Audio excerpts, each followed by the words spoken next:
जो जो गुनाह तुमने किए थे उन सब के लिए माफ़ कर दिया। अगर तुम्हें सज़ा मिल गई ना तो ऐसे तो तुम अपने गुनाहों का कफ़ारा अदा कर दो, इसलिए मैं चाहती हूँ कि तुम बाहर रहो।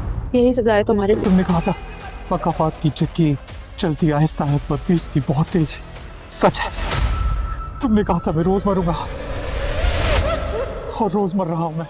अलीज़े खामोशी से कमरे के बीच खड़ी थी।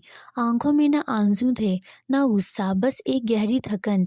इसने आहिस्ता मगर ठहरे हुए लहजे में कहा, तुमने जो गुनाह किए थे मैंने सब माफ़ कर दिए, लेकिन याद रखो अगर तुम्हें सज़ा मिल गई ना तो वो सज़ा तुम्हारे गुनाहों का कफ़ारा बन जाएगी। सिकंदर सामने खड़ा था, सर झुकाए, जैसे बरसों का बोझ कंधे पे उठाए हो। इसने सुना तो था मगर समझ नहीं आ रहा था। मैं चाहती हूँ कि तुम जेल में नहीं बल्कि जेल से बाहर रहो, यही तुम्हारे लिए सज़ा है। ये अल्फाज नहीं थे बल्कि खंजर था जो सीधा सिकंदर के दिल में उतर गया।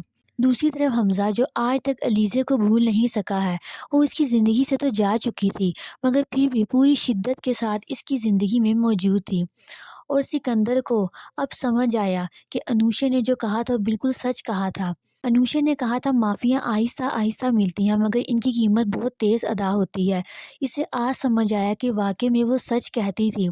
इसने ये भी कहा था मैं रोज़ मरूंगा और देखो वाकई मैं रोज़ मर रहा हूँ। सिकंदर जिंदा तो था मगर जीने की सज़ा काट रहा था। हर दिन एक नया ज़ख्म, हर रात एक नई मौत। इसके नाम पर लगे इल्ज़ाम, इसके दिल में दफन निदामत। वो अगर सज़ा में कैद होता तो शायद एक दिन रिहाई मिल जाती, मगर अब वो आज़ाद होकर भी कैद था, ऐसी कैद जिसकी दीवारें यादों से बनी थी। नाज़रीन, इस ड्रामे से हमें ये सबक मिलता है कि कुछ मोहब्बतें और कुछ गलतियाँ ज़िंदगी भर की सज़ा बन जाती हैं। जैसे अनूशे के लिए सिकंदर की मोहब्बत इसकी ज़िंदगी की सज़ा बन गई और बिलाखिर इसकी जान ही ले गई।